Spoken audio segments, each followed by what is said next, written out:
नमस्ते। आज हम जिस महान कलाकार के बारे में यहाँ एकत्रित हुए हैं उनका नाम है दुष्यंत कुमार। और इनको गजल का बादशाह कहा जाता है। इनको कहा जाता है कि हिंदुस्तान में जो गजल का मूवमेंट हुआ, नई गजल का, उनके जनक यही थे। और इन्होंने अपनी हिंदी की गजलों में उर्दू का प्रयोग किया। इनकी बहुत सारी गजलें बहुत फेमस हैं। और एक दो गजल तो इतनी फेमस है, कहाँ तो तय था चिरागा हर घर के लिए, कहाँ चिराग मयस्सर नहीं शहर के लिए। एक तो ये बहुत है, बहुत ही फेमस है। और दूसरा एक और फेमस है, कौन कहता है आसमां में सुराख नहीं हो सकता, एक पत्थर तो इसे उछालो यार। बहुत बढ़िया बढ़िया इस तरह गजलें हैं इनकी। और ये जो मैंने लास्ट में आपको बोला, एक पत्थर तो ये वाला जो अधिकतर आपने सुना होगा, पॉलिटिक्स में बड़ा इस्तेमाल होता है, प्रोटेस्ट में बड़ा इस्तेमाल होता है। तो एक तरह के क्रांतिकारी कवि थे। इन्होंने काफी काम किया।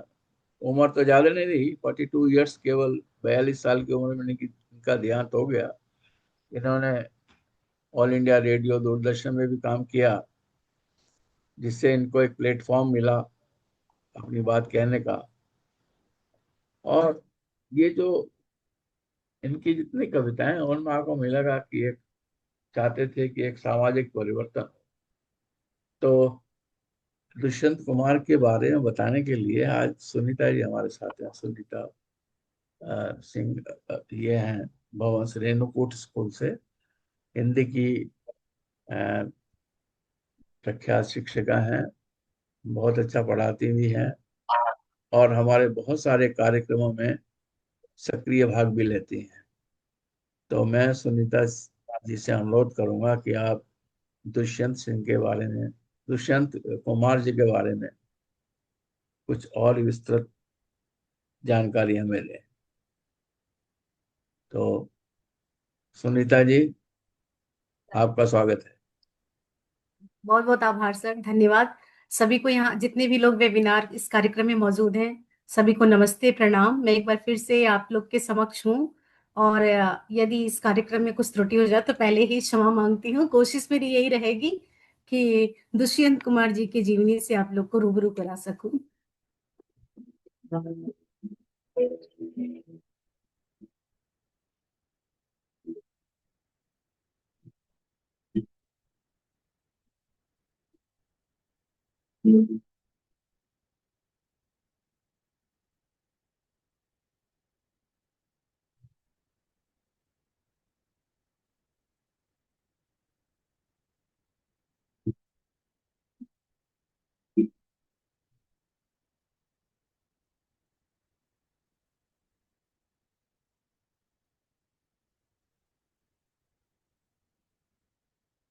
आज हम जिस एक सेकंड।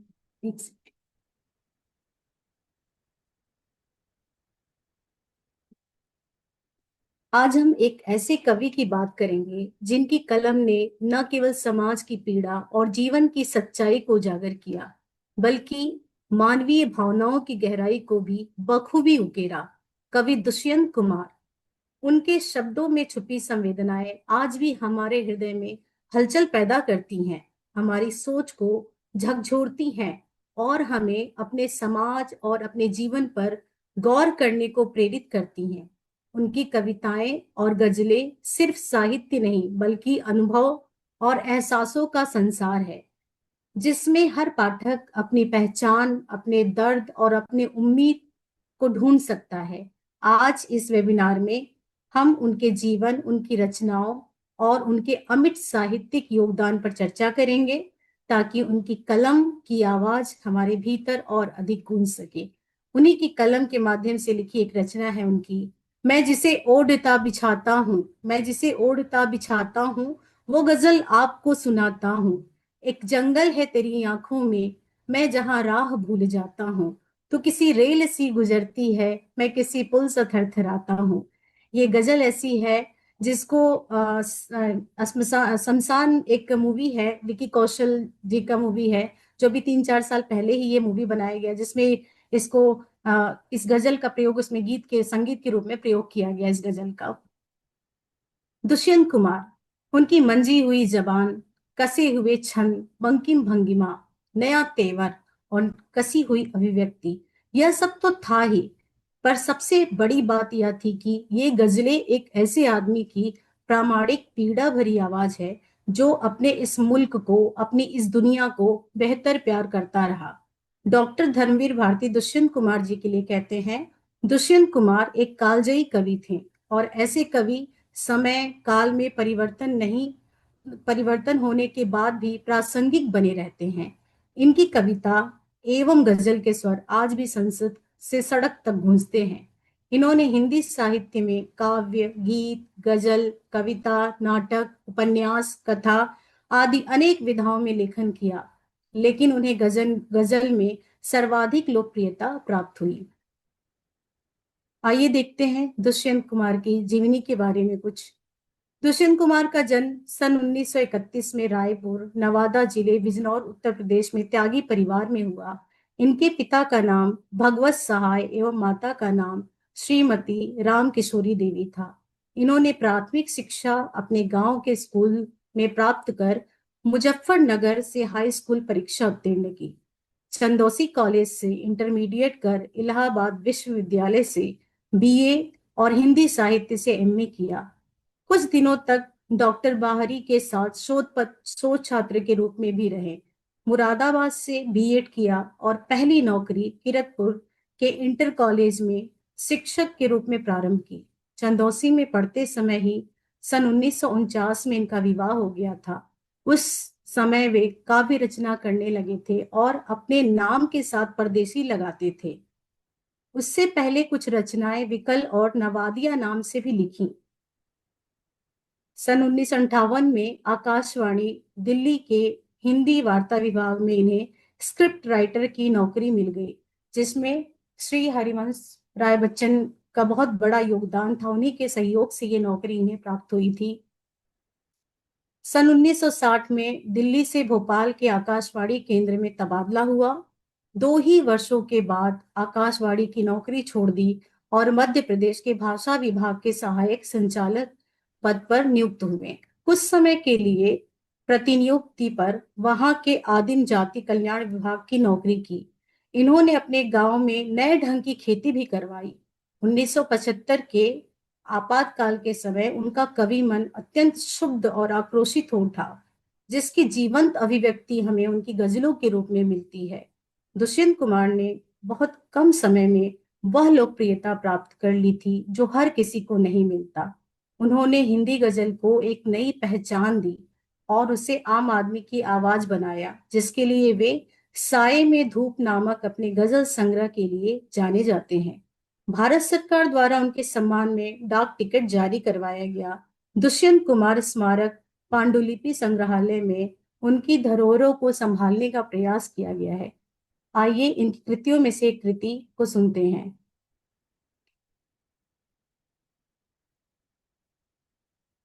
मत कहो आकाश में कोहरा घना है, यह किसी की व्यक्तिगत आलोचना है। सूर्य हमने भी नहीं देखा सुबह से, क्या करोगे सूर्य का क्या देखना है।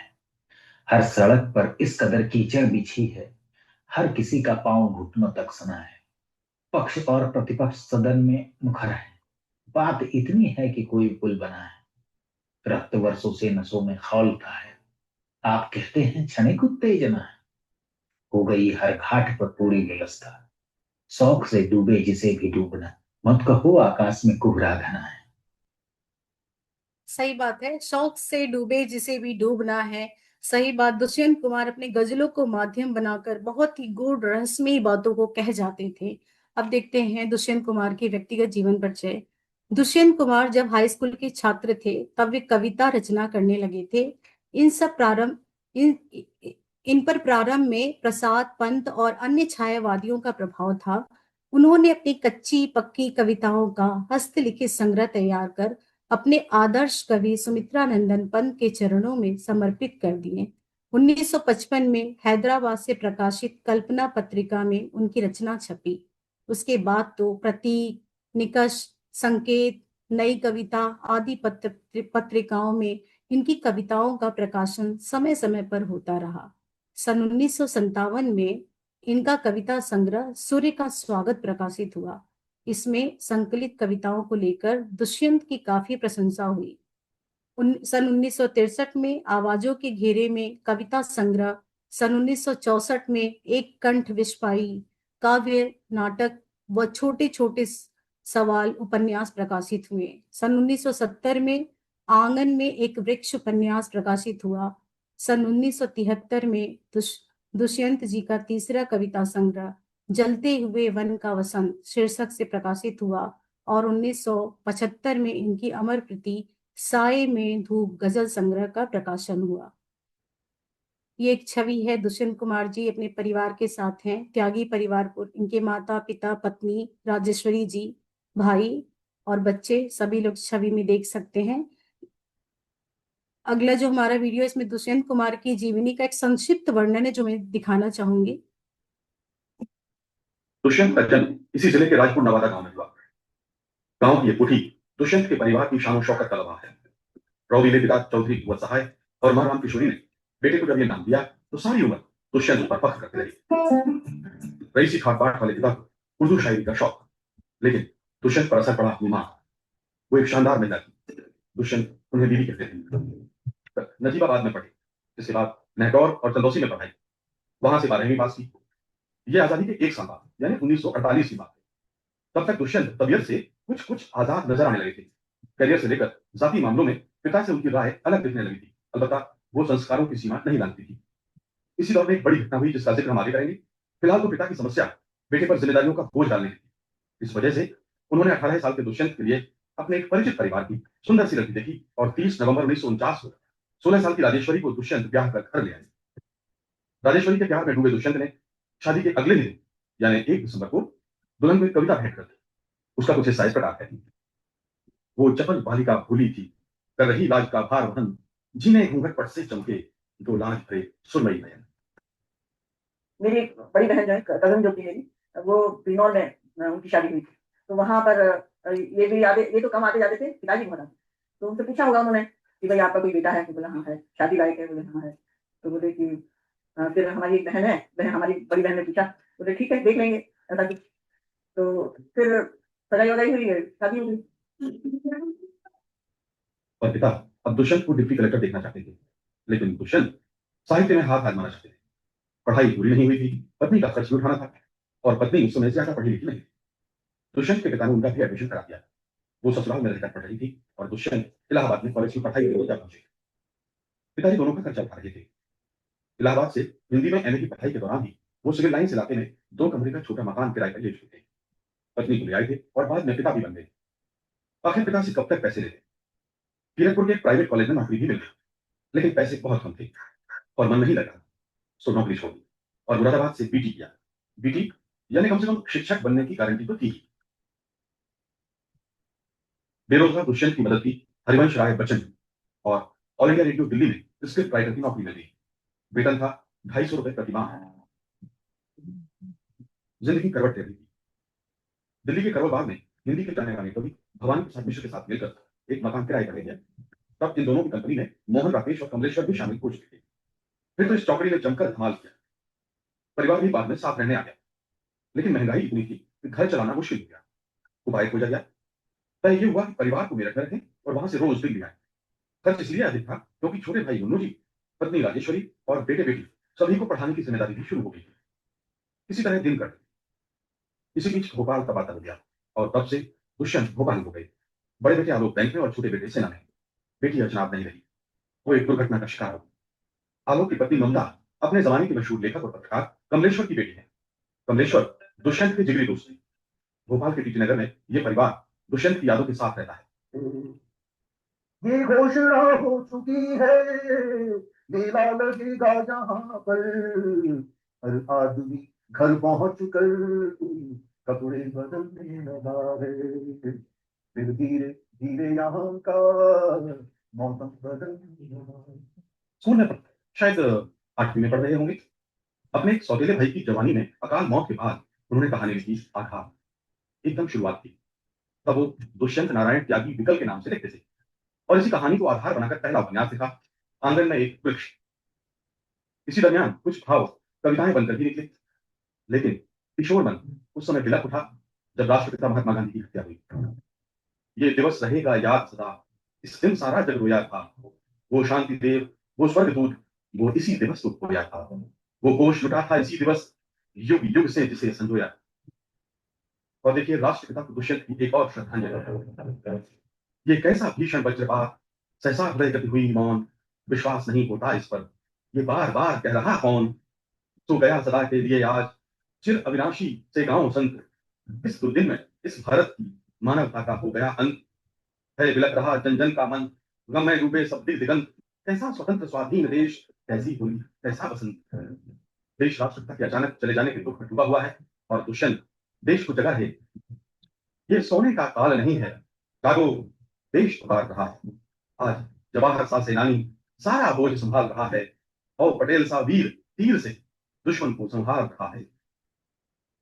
ये दुष्यंत ने घर छोड़ दिया था और वो अब लिख रहे थे दुष्यंत परदेसी के नाम से। एकलव्य की तरह द्रोणाचार्य बना चुके थे उस दौर के शिखर कवि सुमित्रानंदन पंत को। पहली पांडुलिपि भी उन्हीं के चरणों में रखा, कुछ ये कहते हुए कि जिनके पद चिन्हों को देख हुआ है चलने का अभ्यास, उन्हीं के चरणों में सश्रेष्ठ समर्पित मेरा प्रथम प्रयास। जवान होते दुष्यंत आजादी के बाद देश को भी जवान होते देख रहे थे, उस दौर का बयान कर रहे थे। भारत के लिए एक सपना भी उनकी आंखों में था, कभी मत गाओ गाने गीले, कभी मत देखो स्वर्ग सजीले, निज साहस उद्योग लगन से भारत स्वर्ग समान बना दो, कभी तुम ऐसा गान बना दो। मगर एक दुष्यंत और भी था जो अपने हक अपने अधिकारों के लिए उतना ही संवेदनशील था जितना अपने प्यार को लेकर। वामपंथी विचारों का असर था, दिल में किसानों का दर्द था। जवान होते हिंदुस्तान की नींव में महसूस हो रही कुछ बीमारियों से भी परेशान था दुष्यंत। कुछ नमूने देखिए, काश मैं भगवान होता, तब किसानों पर किसी का यूं ना अत्याचार होता, तब न ले हल बैल तपती धूप में वो दीन चलता, तब न यूं मजदूर पैसे के लिए मजबूर दिखता, तब न रोटी की फिक्र में इस तरह मजदूर बिकता, काश मैं भगवान होता। और किसान के लिए भाव भी दुष्यंत का ही है। उठ जाग आज तू है किसान, हीरे मोती रुपए पैसे जिनके चरणों में पड़े हुए, तू सोच तनिक सब के सब हैं तेरे बल पर खड़े हुए, तू निश्चल भोला भाला है, तूने जब से धोखा खाया, तू जिनके भरता है पेट उन्हीं के अत्याचारों का निशान, उठ जाग आज तो है किसान। इस अलबेले शायर के मन की मजबूती देखिए, कहते हैं हम सब समान हैं भारत में, मजदूर राज्य दिखला देंगे, पूंजीपतियों के छीन सभी आसन किसान बिठला देंगे। और 1949 में वो सत्ता का दुरुपयोग करने वाले नेताओं पर हमला बोलते हैं, अधिकारों की कुर्सी पाकर वो हुए महामत वाले हैं, क्या यही था रामराज्य जिसको हमने अपना लक्ष्य बनाया था? क्या ये वही स्वराज जिस पर अपना खून चढ़ाया था? वीर भगत सिंह चंद्रशेखर बापू इसके हित बलिदान हुए, जलियांवाला बाग हुकूम क्या इसके लिए कराया था? वक्त पंख लगाकर उठ रहा, दुष्यंत का सोच पक रहा था। इसे आकार देने के लिए मासिक पत्रिका निकाली, वाह ये पत्रिका चंदोसी के लव्य को द्रोणाचार्य के दर्शन को। अरे कविता पढ़ी 10 रुपए में, गुरु ने शाबाशी दी। इसके बाद भागकर दुष्यंत सारी रात परीक्षा की तैयारी की, सुबह पेपर दिया और अव्वल नंबर पाए। क्यों ना आते, द्रोणाचार्य का आशीर्वाद हो। इसी कवि सम्मेलन में मंच पर थे डॉक्टर धर्मवीर भारती, त्रिलोचन, शमशेर बहादुर सिंह, राजनारायण बिसरिया और सर्वेश्वर दयाल सक्सेना जैसे कई बड़े नाम। इलाहाबाद रास आने लगा। दोस्तों की मंडली में कमलेश्वर और मोहन राकेश के अलावा राजेंद्र यादव और मार्कंडेय भी जोड़े, उपेंद्र नाथ अश, रमानाथ अवस्थी और अमृत राय जैसे धुरंधरों के संपर्क में वो पहले से ही थे। आशा है इस वीडियो से बहुत जानकारी प्राप्त हुई होगी। अब देखते हैं दुष्यंत कुमार की कुछ कृतियां। इनके प्रमुख कृतियों में मुक्तक हैं, आज सड़कों पर लिखित है, मत कहो आकाश में, धूप के पांव, गुच्छे भर अमलतास, सूर्य का स्वागत, कहीं पेंस की चादर, बाढ़ की संभावना, इस नदी की धार में हो गई है पीर, कहाँ तो तय था कैसे मनेर, खंडहर बचे हुए हैं जो शातीर है, जिंदगानी का कोई उद्देश्य नहीं, आवाजों के घेरे। और उपन्यास में है छोटे छोटे सवाल, आंगन में एक वृक्ष, दूरी जिंदगी। एकांकी में इन्होंने लिखा मन के कोण, नाटक में है और मसीहा मर गया। गजल संग्रह जो साए के धूप में मिलती हैं, आदमी की पीर, आग जलनी चाहिए। दुष्यंत कुमार ऐसे साहित्यकार थे जो बनी बनाई लीक पर कभी नहीं चले। नई कविता के कवि होते हुए भी उनमें नई कविता की प्रवृत्तियों से चिपके रहने का मोह नहीं रहा तथा कविता में रूमानियत को स्वीकार करते हुए समसामयिक सामाजिक परिवेश तथा राजनीतिक छल दम को लेकर लिखते रहे। इसी कारण इनके काव्य में बनावटीपन एवं दिखावे की प्रवृत्ति का अभाव मिलता है। असमय निधन होने से यह स्वर भले ही थम गया, परंतु इनका कृतित्व अवदान अनुपम माना जाता है। आइए इनके सुपुत्र की आवाज में एक इनकी गजल सुनते हैं।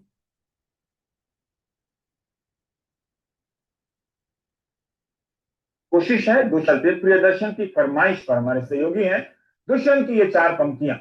समुद्र और उठा और उठा और उठा, किसी के वास्ते ये चांदनी बवाल हुई, हमारे हाथ में आई तो बस एक नज्म बनी, तुम्हारे हाथ में आई तो एक मशाल। पहले दुष्यंत कुमार के बेटे आलोक त्यागी को सुनिए और फिर मनोज वाजपेयी। कि कहां तो तय था चरागां हर एक घर के लिए, कहां तो तय था चरागां हर एक घर के लिए, कहां चिराग मयस्सर नहीं शहर के लिए। यहां दरख्तों के साए में धूप लगती है, यहां दरख्तों के साए में धूप लगती है, चलो यहां से चलें और उम्र भर के लिए। न हो कमीज तो पांव से पेट ढक लेंगे, न हो कमीज तो पांव से पेट ढक लेंगे।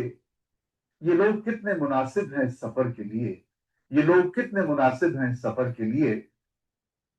खुदा नहीं न सही आदमी का ख्वाब सही, खुदा नहीं न सही आदमी का ख्वाब सही, कोई हसीन नजारा तो है नजर के लिए।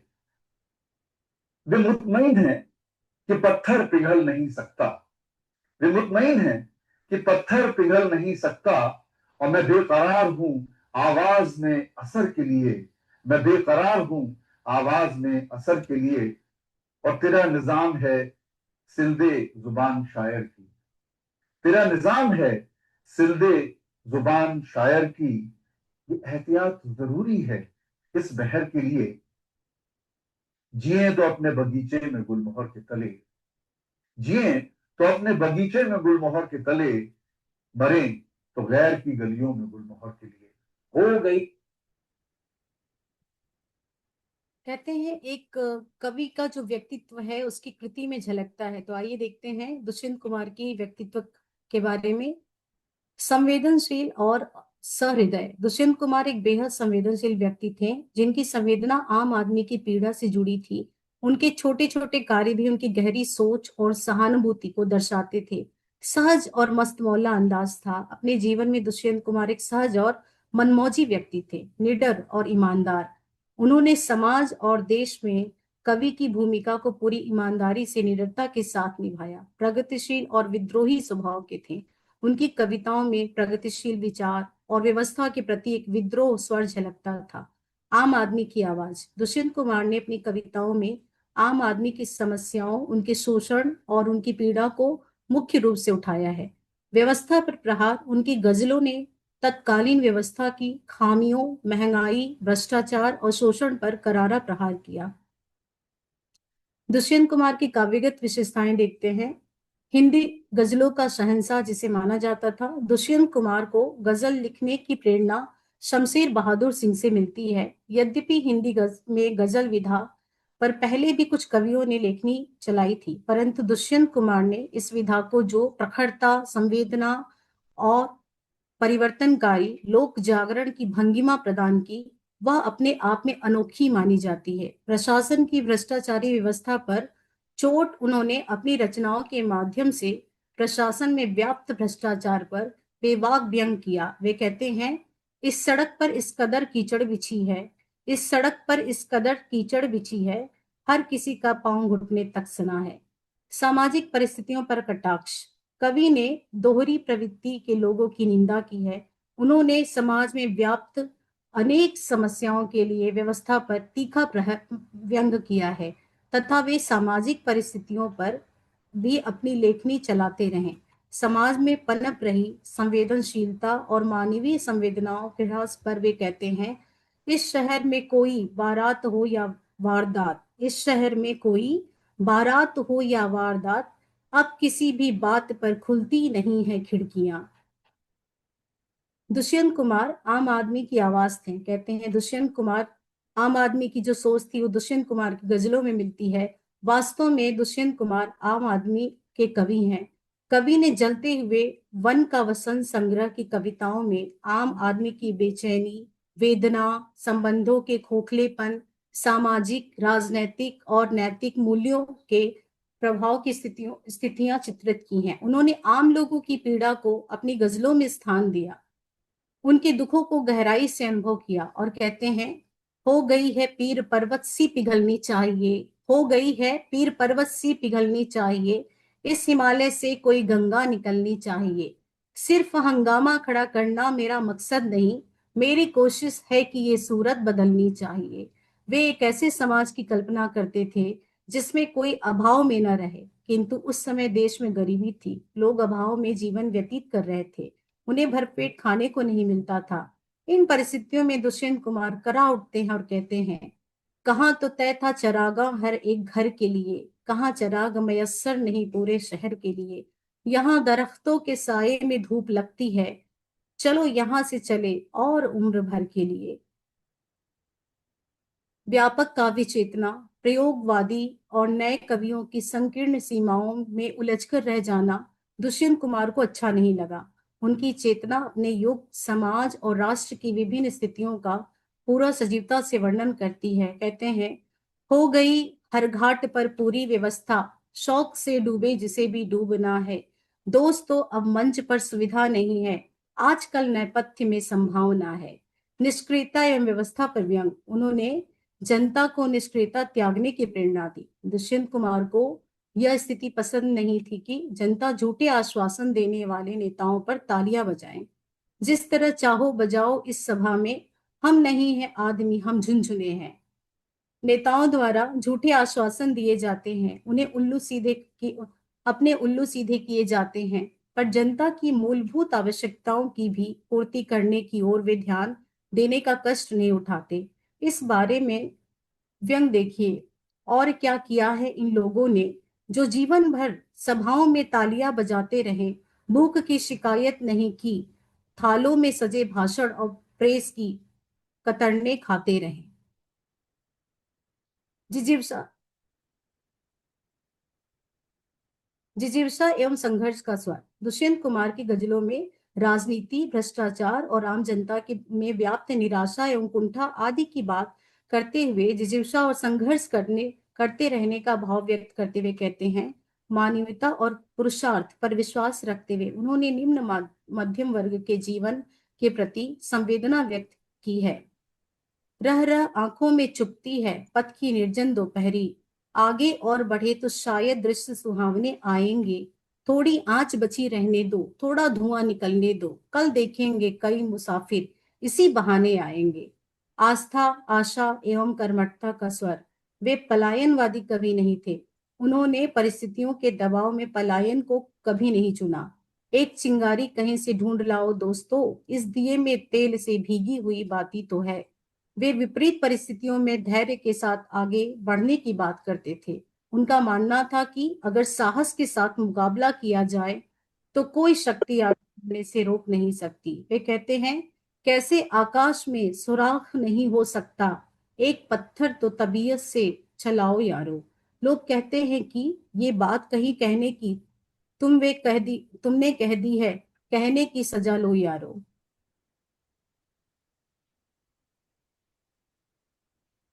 दुष्यंत कुमार के काव्य में आस्था विद्यमान है। वे जीवन के संघर्ष, आशंकाओं को पार कर आस्था बनाए रखने में विश्वास करते हैं। दुष्यंत यह मानते हैं कि जीवन एक संघर्ष और आस्था के संबल से ही संघर्षों से बाहर निकला जा सकता है।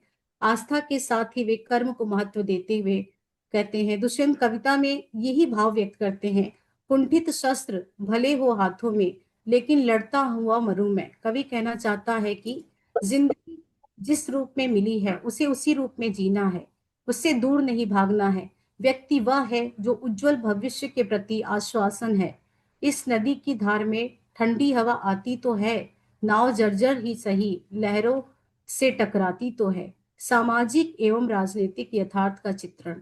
दुष्यंत कुमार अपनी कविता को नकाब नहीं पहनाते, वे अपनी गजलों में गहरी अनुभूति को व्यक्त करते हैं, इसलिए उनका कथ्य यथार्थ प्रतीत होता है।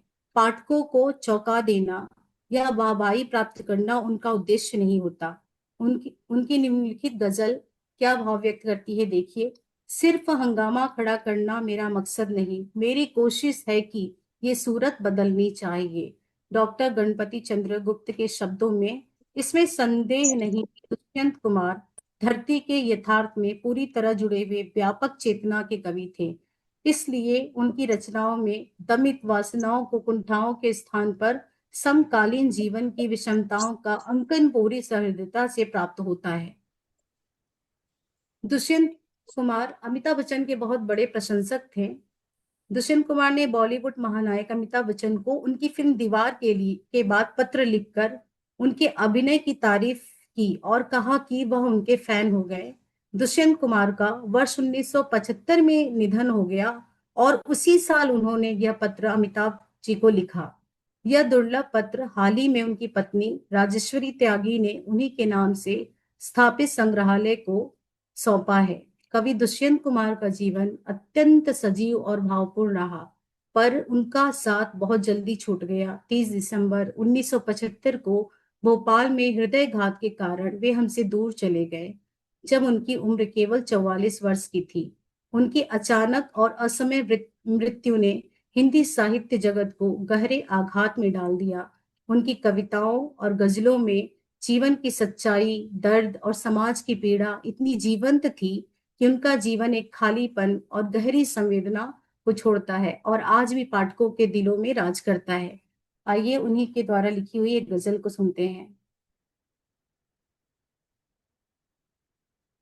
कहा तो तय था जरा हर एक घर के लिए, कहा जरा मयसर नहीं शहर के लिए। कहा तो तय था जरा हर एक घर के लिए, कहा जरा मयसर नहीं शहर के लिए। यहाँ दरख्तों के साए में धूप लगती है, यहाँ दरख्तों के साए में धूप लगती है, यहाँ दरख्तों के साए में धूप लगती है। चलो यहाँ से चले और उम्र भर के लिए। कहा तो तय था चरा हर एक घर के लिए, कहा चरा मयसर नहीं शहर के लिए।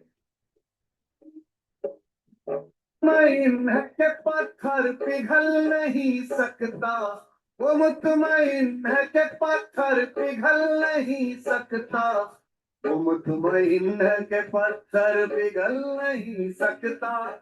मैं बेकरार हूँ आवाज नहीं असर के लिए। कहा तो तय था जरा हर एक घर के लिए, कहा चरा मयसर नहीं शहर के लिए। वो कमीज तो घुटनों से पेट ढक लेंगे, न हो कमीज तो घुटनों से पेट ढक लेंगे, न हो कमीज तो पाँव से पेट ढक लेंगे।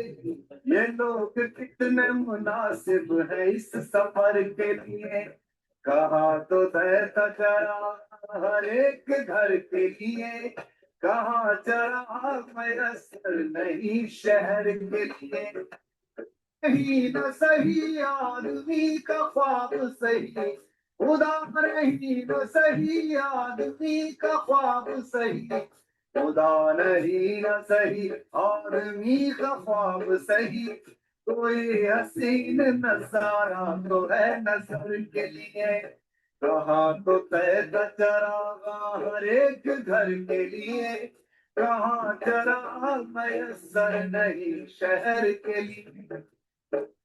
तेरा निजाम है सिलदे ज़बान शायर की, तेरा निजाम है सिलदे ज़बान शायर की, तेरा निजाम है सिलदे ज़बान शायर की।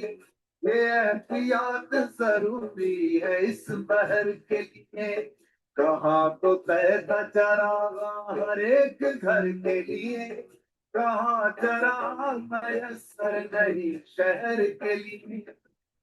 अपने बगीचे में गुलमोहर के तले जिए तो अपने बगीचे में गुलमोहर के तले जिए तो अपने बगीचे में गुलमोहर के तले मरे तो गैर की गलियों में गुलमोहर के लिए। कहाँ तो तहता चरागा हर एक घर के लिए। कहाँ जरा मयसर नहीं शहर के लिए। कहाँ। इसी के साथ मैं भी अपनी वाणी को विराम देती हूँ। धन्यवाद। धन्यवाद सर।